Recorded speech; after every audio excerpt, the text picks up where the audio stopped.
আসসালামু আলাইকুম। অসংখ্য নারী এমন আছেন যারা ব্যবসা করতে চান, আবার অসংখ্য এমনও নারী আছেন যাদের স্বামী নেই, বিধবা হয়ে গেছেন, তারাও ব্যবসা করে নিজের জীবনটা সুন্দর করে সাজিয়ে নিতে চান। আবার এমনও আছেন যারা বিভিন্ন জায়গায় কাজের নামে ধোঁকা খেয়ে শোষিত হয়ে স্বাধীনভাবে আয়ের একটা ব্যবস্থা করতে চান। এবং অসংখ্য সংসারী নারী সংসারের কাজের পাশাপাশি একটা ব্যবসার ভিত তৈরি করতে চান। বিশেষ করে বর্তমানের তরুণী ও যুবতীরা মনের মধ্যে এই যে একটা আকাঙ্ক্ষা রাখছেন যে নিজে কিছু একটা করতে হবে। প্রিয় দর্শক মন্ডলী, আজকের সময়ে মেয়েরা শুধু ভালো রেজাল্ট বা ভালো সংসার করেই থেমে থাকতে চায় না, তারা নিজের পায়ে দাঁড়াতে চায়, নিজের পরিচয় তৈরি করতে চায়। সঠিক স্কিল, ইন্টারনেট ব্যবহারের সামর্থ্য এবং ধৈর্য থাকলে খুব কম পুঁজিতেই একজন তরুণী, একজন যুবতী নিজের জন্য একটি স্থায়ী আয়ের ব্যবস্থা তৈরি করতে পারবেন ইনশাআল্লাহ। নারীদেরকে ইসলাম দুর্বল করে দেয়নি, বরং সমাজ দুর্বল করে দিয়েছে। একজন নারী যদি সঠিক ইসলামী নিয়ম নীতি মেনে নিজে উন্নতি করতে চায়, ব্যবসা করতে চায়, যে কোনো কাজ, হালাল কাজ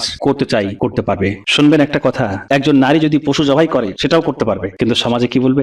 নারী পশু জবাই করবে, মুরগি ছাগল জবাই করবে, এটা হয়? নারী শুধু চার দেওয়ালের মাঝে বন্দি থাকার নাম নয়। আমরা জানি একজন নারী, একজন মহিলা কোমল হয়, নরম মনের হয়, একটু লাজুক হয়, কিন্তু তাদেরকে যদি সঠিকভাবে ট্রেন্ড করা হয় তাহলে তারা ঘরের মধ্যে থেকেও বড় কিছু করতে পারবে। ব্যবসার আইডিয়াগুলো শেয়ার করার পূর্বে আপনাদের কাছে আমি একটা কথা বলবো, যে নারী বা যে মহিলা ব্যবসা করতে চাইছেন, বোন আমার, ইসলামের নিয়ম নীতি অবশ্যই মানবেন, পর্দা করবেন, নিজের ইজ্জতের হেফাজত করবেন। যদি বিবাহিত হয়ে থাকেন, স্বামীর কথা মতো চলবেন, 5 ওয়াক্ত নামাজ পড়বেন, আর রমজান মাসে রোজা করবেন। এই কাজগুলো করবেন আর নিজের দিকে যত্ন রেখে আপনি সেফ জায়গাতে ব্যবসা বাণিজ্য করতে পারেন, কোনো সমস্যা নাই ইনশাআল্লাহ। তো চলুন আর কথা না বাড়িয়ে সরাসরি ব্যবসার কথা আলোচনা করি। 1 নাম্বার, ঘরোয়া আচার। সুন্দরভাবে বিভিন্ন আচার তৈরি করে, সুন্দর প্যাকেজিং করে, তার উপর সুন্দর লেবেল লাগিয়ে বিক্রি করতে পারেন। আমের আচার হতে পারে, তেঁতুলের আচার হতে পারে, আমড়া আচার হতে পারে, গাজরের আচার হতে পারে, বিভিন্ন রকমের আচার মার্কেটে তৈরি হয়। সেগুলো তৈরি করে সুন্দরভাবে ব্র্যান্ডিং করে আপনি যদি দিতে পারেন তাহলে এর চাহিদা খুব ভালো দেখতে পারবেন। তবে আপনাকে বানাতে হবে খুব সুন্দর করে, এমন যেন না হয় যে স্বাদ লাগছে না বা ভালো লাগছে না। প্রিমিয়াম কোয়ালিটি হতে হবে। এর চাইতে আরো ভালো হবে যখন আপনি একটা সুন্দর কাচের বয়মে সেগুলো ভরে সুন্দরভাবে লেবেল লাগিয়ে দেবেন, তখন এটার ভ্যালু আরো বেশি বেড়ে যাবে। যদি ব্যবসা বড় হয়ে যায়, খুব ভালো চলতে শুরু করে, তখন কয়েকটা লাইসেন্সের প্রয়োজন হবে, সেটা একটু করে নেবেন। প্রথমে শুরু করতে গিয়ে একটু মার্কেট যাচাই করতে গিয়ে তেমন লাইসেন্সের প্রয়োজন হবে না। একদম প্রথম স্টার্টিং লেভেলে যখন আপনি শুরু করছেন, টেস্ট করছেন মার্কেট, তখন কিছুর প্রয়োজন হবে না। আপনার খাবারটা ভালো হলেই হবে। আচ্ছা, আপনি আচার তৈরি করলেন সুন্দর, কিন্তু মানুষ জানবে কিভাবে আপনি ভালো আচার তৈরি করেন? মানে আমি যে ব্যবসার আইডিয়াগুলো বলছি, একজন নারী ঘরে বসে এইসব কাজ করবে, তাহলে মানুষ জানবে কিভাবে যে সে এই কাজ করে? আমি ভিডিওর মধ্যে মাঝে মাঝে ইশারা দিয়ে কথাগুলো বলবো, মার্কেটিং নিয়ে কথা বলবো। টেনশনের কারণ নাই, আপনার কাছ থেকে পণ্য নিয়ে যাবে। 2 নাম্বার ব্যবসার আইডিয়া, হ্যান্ডমেড পণ্য। অনেকে আছে পড়াশোনা ভালো জানে, আবার অনেক আছে পড়াশোনা ভালো জানে না। তো যারা পড়াশোনা ভালো জানে তারা বিভিন্ন কাজে যুক্ত হয়ে যেতে পারে, কিন্তু যারা পড়াশোনা জানে না তারা হ্যান্ডমেড পণ্য তৈরি করে ভালো পরিমাণে আয় করতে পারে। হাতে তৈরি পণ্য অনেক রকমের রয়েছে, যার যেমন বুদ্ধি সে তেমন বুদ্ধিকে কাজে লাগিয়ে বিভিন্ন রকমের হাতে তৈরি পণ্য তৈরি করবে। মার্কেটে যথেষ্ট চাহিদা রয়েছে। যেমন ধরুন, পাট দ্বারা বিভিন্ন ডিজাইনের ব্যাগ, পাপোশ, টেবিলের কভার, দরজা ও জানালার পর্দা ইত্যাদি বহু রকমের সুন্দর সুন্দর জিনিস তৈরি করা যায়। আর এই জিনিস আর এই পণ্যগুলোর চাহিদা সবসময় থাকবে। এছাড়া সুতো দিয়ে বিভিন্ন কিছু তৈরি করা হয়, কাপড় দিয়ে অনেক কিছু তৈরি করা হয়, আর বাঁশ দ্বারা তৈরি হয় বিভিন্ন জিনিস, বাঁশের তৈরি টুল, বিভিন্ন ধরনের ঝুড়ি, কুলো ইত্যাদি অনেক কিছু। এছাড়া কুরুশ কাটা ও সুতোর সাহায্যে টেবিল ম্যাট, বাচ্চাদের টুপি বা বাচ্চাদের ব্যাগ ইত্যাদি অনেক কিছু তৈরি করতে পারেন। আর শীতের সময় উলের সোয়েটার যদি তৈরি করতে পারেন, এরও চাহিদা ভালো রয়েছে। প্রিয় দর্শক মন্ডলী, একটু বুদ্ধিকে কাজে লাগালে, সঠিকভাবে সোশ্যাল মিডিয়া ব্যবহার করলে ভালো জায়গায় পৌঁছে যাবেন। অনেকে ভাবছেন আমি অল্প জানি, ভালো জানি না, আমার পণ্য কি পছন্দ করবে? আপনি ভালো করে তৈরি করুন, আশেপাশে মানুষকে দেখান।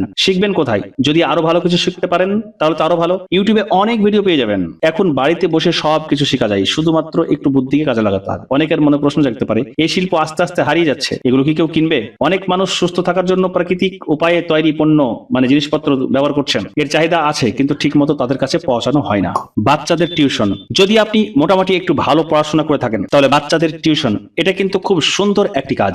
একদিকে শিক্ষা দিতে পারবেন, অপরদিকে পারিশ্রমিক পাবেন। যদি বাচ্চাদের ভালোবাসেন, আদর করেন, সুন্দরভাবে পড়াতে পারেন, আস্তে আস্তে অনেক বাচ্চা পেয়ে যাবেন। সকাল সন্ধ্যা 2 টাইম যদি 2টো ব্যাচ পড়ান তাহলে মোটামুটি হাত খরচের একটা ভালো ব্যবস্থা হয়ে যাবে। আর যারা পড়াশোনার দিক দিয়ে অনেকটাই ভালো, তারা অফলাইনে টিউশন পড়াতে পারেন, পাশাপাশি অনলাইনে শিফট হতে পারেন। প্রচুর চাহিদা রয়েছে যদি পড়াশোনা ভালো করাতে পারেন। 4 নাম্বার, বাচ্চাদের পোশাক। আপনার বাসা যদি জনবহুল এলাকাতে হয় তাহলে শুধুমাত্র ছোট বাচ্চাদের টার্গেট করে পোশাক বিক্রি করতে পারবেন। কম পুঁজিতে এই ব্যবসাটি শুরু করতে পারবেন। সর্বদাই পোশাকের চাহিদা থাকবে, এই ব্যবসা কখনো বন্ধ হওয়ার মতো নয়। তবে যদি প্রথমে শুরু করেন তাহলে তাহলে খুব দামি পোশাক দিয়ে শুরু করবেন না, যেহেতু আপনি শুরু করছেন অল্প পুঁজিতে। আর পুঁজি যদি বেশি থাকে তাহলে তো আপনি যে কোনো ভাবে শুরু করতে পারেন, তবে স্টাডি জরুরি। আগে শিখতে হবে, বুঝতে হবে, তারপর শুরু করতে হবে। চট করে শুরু করলে বিপদে পড়ে যাবেন। যারা ছোট করে শুরু করছেন তাদেরকে বলবো বাচ্চাদের পোশাকগুলো বিক্রি করুন, আর খুব দামি পোশাক নয়। যেই সমস্ত পোশাকগুলো বাচ্চাদের রেগুলার পরানো হয়, গরমের দিনে রেগুলার কিছু পোশাক পরানো হয়, শীতের দিনে কিছু পরানো হয়, তো এই টাইপের মানে অল্প মূল্যের প্রোডাক্টগুলো একত্রিত করে বাচ্চাদের পোশাকের ব্যবসা শুরু করতে পারেন। 5 নম্বর, মেয়েদের পোশাকের ব্যবসা। কেউ ভাবছেন যে বাচ্চাদের আমি করবো না, আমার কাছে একটু পুঁজি বেশি আছে, বড় কিছু করতে চাই, তাহলে আপনি মেয়েদের পোশাকের ব্যবসা করুন। জনবহুল এলাকাতে, অর্থাৎ যেখানে মানুষের আসা যাওয়া ভালো হয়, এমন একটা জায়গাতে দোকান দিতে পারেন। এরপর বোরখা, হিজাব ও সঙ্গে ওড়না, নাইটি, চুড়িদার সহ আরো কয়েকটি মেয়েদের পোশাক নিয়ে একটা ছোট করে ব্যবসা শুরু করতে পারেন।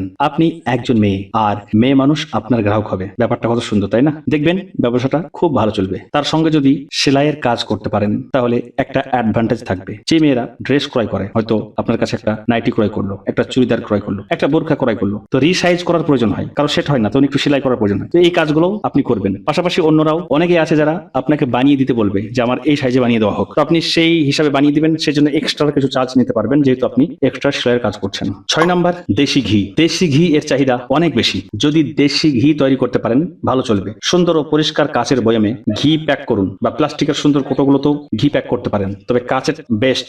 আপনার ব্র্যান্ডের নাম লাগিয়ে দিন, মানে একটা লেবেল লাগিয়ে দিন, সমস্ত বিবরণ দিন, তৈরি করেছেন তারিখটা দিন, মেয়াদ কবে শেষ হবে একটা লেবেল স্পষ্ট লাগিয়ে দিন। আকর্ষণীয় প্যাকেজিং, মান নিয়ন্ত্রণ করুন। অনেকে ভাববে এই ব্যবসা করব, মানুষ কি বলবে। যদি লজ্জা করে বসে থাকেন তাহলে কখনো ব্যবসা করতে পারবেন না। আপনি তো কোনো অপরাধ করছেন না, কোনো অন্যায় করছেন না, আপনি হালাল ব্যবসা করছেন, আর এগুলো ঘরে বসে তৈরি করতে পারবেন, কোনো সমস্যা নেই। বিস্তারিত আরো তথ্য পেয়ে যাবেন। ব্যবসার আইডিয়াগুলো আমি শেয়ার করছি, যে ব্যবসাটা আপনাকে ভালো লাগে সেই বিষয়ে আপনি ইউটিউবে সার্চ দিবেন, অনেক ভিডিও পেয়ে যাবেন, সেখান থেকে শিখতে পারবেন। আর যদি বলেন কোনো ব্যবসা সম্পর্কে আলোচনা করতে, তাহলে আমি আলোচনা করার চেষ্টা করব ইনশাল্লাহ, যদি আপনার বলাটা সুন্দর হয়। 7 নম্বর, অনলাইন ব্যবসা। কম পুঁজিতে এই ব্যবসাটি সহজে ঘরে বসে শুরু করা সম্ভব। যে সমস্ত পণ্য অফলাইনে বিক্রি হয় সেগুলোকে অনলাইনে শিফট করতে পারেন, যেমন শাড়ি, 3 পিস, কুর্তি, নাইটি, বাচ্চাদের পোশাক, মানে এই জাতীয় কিছু পণ্য একত্রিত করলেন। ভালোভাবে যাচাই করুন কোন পণ্যগুলো বেশি চলছে, সবসময় মানুষের প্রয়োজন হয়, এমন পোশাকের ব্যবসাটা আপনি অনলাইনে শিফট করেন। আমি এখানে পোশাকের উদাহরণ দিচ্ছি, আপনি অন্যান্য পণ্য বিক্রি করতে পারেন। হাতের তৈরি বিভিন্ন জিনিসপত্র আপনি অনলাইনে বিক্রি করতে পারেন। এখন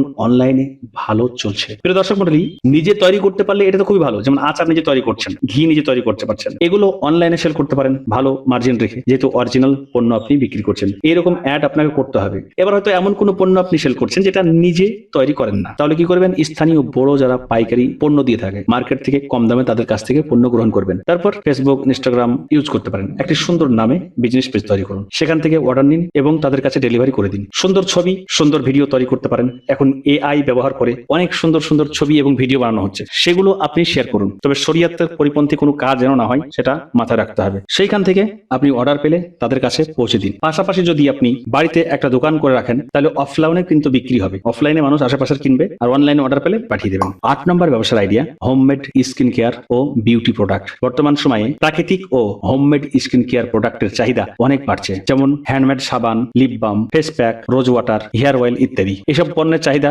সবসময় থাকে। সোশ্যাল মিডিয়ার মাধ্যমে প্রচার প্রসার করে বিক্রি বাড়াতে পারেন। এই সমস্ত পণ্য কিভাবে তৈরি করতে হবে ইউটিউবে ভিডিও পেয়ে যাবেন, দেখবেন, যাচাই করবেন, আর অরিজিনাল ভালো কিছু দেবেন। আর যেগুলো স্কিনে ব্যবহার করা হয় এই সমস্ত প্রোডাক্টের জন্য আপনাকে কিন্তু লাইসেন্স একটু করতে হবে। আপনি প্রথমে পরীক্ষা করলেন, দেখলেন ঠিক আছে, হ্যাঁ মানুষ ফিডব্যাক ভালো দিচ্ছে, তখন দ্রুত লাইসেন্স করে কাজ আগে বাড়াতে হবে। এইসব ব্যবসাগুলো একটু স্মার্ট নারীদের জন্য, সবাই এগুলো কিন্তু করতে পারবে না। 9 নম্বর ব্যবসার আইডিয়া, কসমেটিক ব্যবসা। নারীদের যাবতীয় দৈনন্দিন জীবনে ব্যবহৃত কসমেটিকের ব্যবসা করতে পারেন। পাশাপাশি ফ্যাশন জুয়েলারি, মানে কৃত্রিম যে জুয়েলারি, সোনা নয় চাঁদি নয়, এই সমস্ত জুয়েলারি রাখতে পারেন, যেগুলো ভালো বিক্রি হয়। এখন সোনা অনেক দাম, তাই মানুষ সবসময় পরে না, রাস্তাঘাটে যদি চুরি হয়ে যায়, সেই জন্য সব ফ্যাশন জুয়েলারি পরে। তো এই ব্যবসা সম্পর্কে একটু চিন্তা ভাবনা করতে পারেন, এটা কিন্তু খুব ভালো চলবে। যদি নিজের এলাকাতে মোটামুটি মানুষ থাকে, একটু ঘনবস্তি হয়, তাহলে সেখানে আপনি বাড়ি থেকে শুরু করতে পারেন। 10 নম্বর ব্যবসা আইডিয়া, ক্লাউড কিচেন ব্যবসা। বড় মার্কেটে দোকানের প্রয়োজন নেই, শুধুমাত্র আপনার বাসা যদি শহরে বা শহরের আশেপাশে হয়, যেখানে মানুষের আসা যাওয়া হয়, সেখানে এই ব্যবসা ভালো চলবে। নিজের বাড়িতেই বিভিন্ন খাবার তৈরি করে বিক্রি করতে পারেন। আপনার তৈরিকৃত খাবারের ছবি ফুড ডেলিভারি অ্যাপসে আপলোড দিতে পারেন, সেখান থেকেও অর্ডার পাবেন। এছাড়া তৈরিকৃত খাবারের ছবিগুলো যদি আপনি সোশ্যাল মিডিয়াতে ব্যবহার করতে পারেন, তাহলে সেখান থেকেও আশেপাশে যারা দেখবে অর্ডার করবে আপনাকে। আর যদি আপনি একদম শহরে হন, মানে শহরে একদম আপনার বাসা হয়, তাহলে ভাত, রুটি ইত্যাদি ভারী খাবার তৈরি করতে পারেন। অনেক মানুষ শহরে থাকে যারা হয়তো রান্না করে না, কিনে খায়, অথবা অনেকে থাকে যারা মাঝে মাঝে রান্না করে না। এই সমস্ত মানুষগুলো যখন কোনো ঘরোয়া উপায়ে ভালো খাবার পাবে, তখন তারা সেখানেই কিনবে। বাইরের খাবার খাওয়া অনেকটা ঝুঁকিপূর্ণ হয়ে যায় স্বাস্থ্যের জন্য, কিন্তু যখন আপনি বাড়িতে ভালোভাবে তৈরি করবেন, তারা একবার দুবার খাবে, দেখবে শরীর ভালো থাকছে, খেতে ভালো লাগছে, অনেক চাহিদা হবে। তাদের নাম্বারগুলো একত্রিত করুন, কাছে রাখুন, হোয়াটসঅ্যাপ গ্রুপ খুলুন, কবে কি রান্না করছেন গ্রুপে দেন। এইভাবে একটু সময় ব্যয় করলে একটা ভালো উপার্জনের পথ বেরিয়ে যাবে। 11 নম্বর, হোমমেড কেক আর স্ন্যাক্স। বাড়িতে তৈরি খাবারের উপর মানুষের আস্থা অনেক বেশি। আপনারা দেখতে পাচ্ছেন বর্তমানে মানুষ চাইছে যে বাড়ির তৈরি খাবার খাই। এখন মানুষ সচেতন হচ্ছে। তাই বিশেষ করে যদি আপনি বাড়িতে সুন্দরভাবে হাইজিন মেনটেন করে হোমমেড কেক মানে বাড়িতে কেক তৈরি করতে পারেন আর স্ন্যাক্স তৈরি করতে পারেন, তাহলে কিন্তু খুব চলবে। এছাড়া বিভিন্ন রকমের পাপড়, আলুর তৈরি পাপড় হতে পারে, বিভিন্ন শাকসবজি দিয়ে তৈরি পাপড় হতে পারে, সেগুলো তৈরি করেও প্যাকেটজাত করে বিক্রি করতে পারেন। কেক এবং স্ন্যাক্স এর চাহিদা খুব ভালো। পাশাপাশি এই পাপড় জাতীয় এই যে খাবারগুলো, এরও চাহিদা খুব ভালো। মানুষ জানে এগুলো খেলে সমস্যা হয়, গ্যাস হয়, তারপরে মানুষ খায়। কিন্তু আপনি যদি একটু ভালো করে করতে পারেন, যেগুলো খেলে সমস্যা হবে না, তাহলে সেগুলো দাম বেশি হলে মানুষ কিনবে। 12 নম্বর ব্যবসা। যে চাইছেন এই সমস্ত ব্যবসায় করতে চাইছেন, এত হেডেক নেওয়ার প্রয়োজন নেই, এত বড় হওয়ার প্রয়োজন নেই, আমি ছোট করে থাকতে চাই, মানে একটু ছোট করে ব্যবসা চললেই হবে ভাই, এত কিসের টেনশন নেওয়ার। তাহলে বোন, আপনি বাড়িতে পশু পালন করতে পারেন। বাড়ির আশেপাশে একটু জায়গা থাকলে সেখানে পশু পালতে পারেন। গরু হতে পারে, ছাগল হতে পারে। গরুটা হয়তো মেয়েদের জন্য একটু কঠিন হয়ে যাবে, ছাগল, ভেড়া, দুম্বা এই সব পালতে পারেন। এছাড়া যদি পাশে একটু জায়গা তৈরি করে মুরগি, হাঁস ইত্যাদি পারেন পুষতে, তাহলে খুব ভালো। আর যদি আশেপাশে পুকুর থাকে, পুকুরটা ঘিরে সেখানে হাঁস পালতে পারেন। অনেকেই পশুপালন করার পাশাপাশি একটু ছোট্ট জায়গাতে কোয়েল পাখি পালন করছে, তার ডিমের চাহিদা মার্কেটে খুব বেশি। পশুর মধ্যে অথবা পাখির মধ্যে যেগুলো মানুষ খেয়ে থাকে, এর চাহিদা সব সময় আছে, থাকবে। আপনাকে দৌড়ে বেড়াতে হবে না, মানুষ এসে আপনার বাড়ি থেকে নিয়ে যাবে। তবে পশু পাখি সম্পর্কে জ্ঞান থাকতে হবে, কখন কি অসুখ হয়, কি অসুখ হলে কি করতে হবে, না হলে কখন মরে সাবা হয়ে যাবে আপনি বুঝতে পারবেন না। এটা কিন্তু জ্ঞান আগে অর্জন করে তারপরে পশুপালনে হাত দিবেন। একটা দুটো আপনার বাড়িতে রয়েছে, এটা কোনো সমস্যা নেই, একটা দুটো মারা গেলেও তো যায় আসে না। কিন্তু যখন অনেক থাকবে, মারা যাবে, সমস্যায় পড়ে যাবেন। সেজন্য পশু পালন করার আগে ভালো করে যাচাই বাছাই করুন, জানুন, শিখুন, তারপরে এদিকে হাত দিবেন। প্রিয় দর্শক মন্ডলী, উদ্যোক্তা হওয়া বড় কোনো চ্যালেঞ্জ নয়। চ্যালেঞ্জ হলো নিজের উপর বিশ্বাস রাখা। ছোট ব্যবসা হলেও স্বাধীনতার অনুভূতি কিন্তু অনেক বড়। যারা অনেক অত্যাচারিত, শোষিত হয়েছেন, বিভিন্ন জায়গায় জুলুমের শিকার হয়েছেন, একটু লজ্জাটা দূরে রেখে পর্দার সহিত একটু সৎভাবে এগিয়ে আসুন, দেখবেন সফলতা আসবে। আর একবার যদি সফলতা আসে, কখনো যেন নামাজ ভুলে যান না, কখনো যেন ইজ্জত বিলিয়ে দিয়েন না। নিজের হেফাজতটা সবসময় করেন। বিপদে আপদে সব সময়তে, সুখে কষ্টে দুঃখে সবসময় আল্লাহকে স্মরণ রাখতে হবে, আল্লাহ তাআলার নির্দেশ মতো চলতে হবে, আমাদের প্রিয় নবীজির সুন্নাত গুলো মেনে চলতে হবে, আর সৎভাবে ব্যবসা করতে হবে। সৎভাবে ব্যবসা করতে পারলে সৎ ব্যবসায়ী পরকালে নবিয়্যিন, সিদ্দিকিন, শুহাদাদের সঙ্গে উঠবে, অর্থাৎ পরকালে হাসর তাদের সঙ্গে হবে। সৎ ব্যবসায়ীর অনেক ফজিলত রয়েছে। সৎভাবে ব্যবসা করুন, নিজে সৎ থাকুন, পরিবারের জন্য কিছু করুন। এই দোয়া রইল, আল্লাহ যেন কবুল করেন। আমিন সুম্মা আমিন। সকলে ভালো থাকবেন। কথা হবে পরবর্তী আরেকটা ভিডিওতে। আসসালামু আলাইকুম।